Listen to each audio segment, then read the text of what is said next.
injured player don't destroy the rhythm of the game. Which were the problems in the past? The rhythm of the game is destroyed many times because of tactical reasons. In the same way, fast throw-offs, quick breaks are destroyed also. Hollywood action or faking action by the players that they are not easy to discover by the referees, and unnecessary treatment, medical care on the field.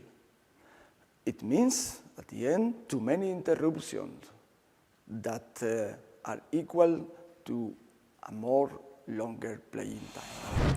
What is new in the rule 411? When a player needs treatment inside the field, he must be outside during the next 3 attacks of his team. What is the procedure in this situation? 2 possibilities. First, if the referees are sure that the player needs this medical care, they must make a timeout. They give permission to the doctors to enter in the field to attend the player. Second possibility, if the referees are not sure, then with or without timeout, they must ask to the player, please, do you need help or not? According with the answer, we continue play on or they call the doctor. If the injured player is in attack and he needs treatment, he must go outside, of course, for the next 3 attacks of his team. But this attack counts like the first attack.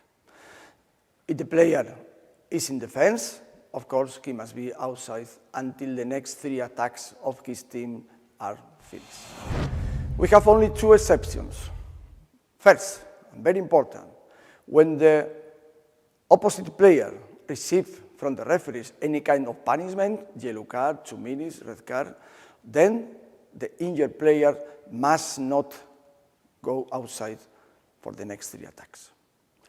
Second exception, when the ball is against the head of the goalkeeper. Then, in this case, also after receiving the treatment on the field, the player can continue in his position in the goal area.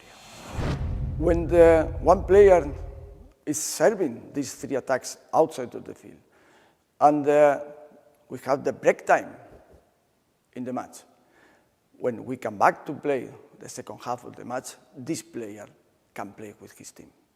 The same situation when the match is finished and we can continue, it's necessary to play extra times. And of course, after the 2 extra times, any kind of player in this situation can shoot the 7-meter throws because this is not a punishment. Who is responsible to control these 3 attacks of the injured player? The technical delegate seated at the table. How to do that? He will place in both corners this card where is written the number of the player serving these 3 attacks. While this card will be placed at the table, it's not allowed for this player to participate in the match. If this card is played at the table and player number 8 enters in the field, he is guilty as a substitution foul. It means he will receive a 2-minute suspension. Now we will show you some video examples.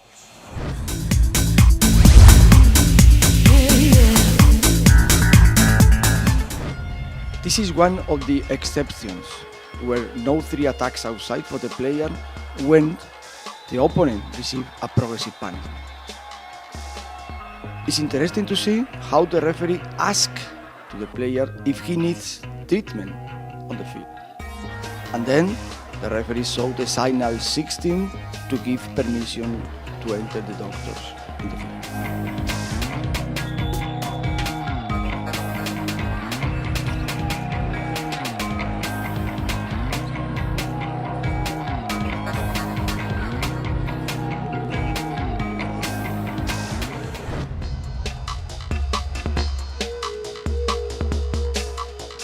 The injured player destroys a fast throw-off and the rhythm of the game.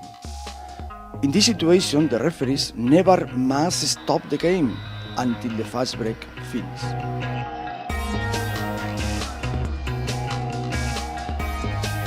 Then, 3 men on the field, and the player must go 3 attacks outside.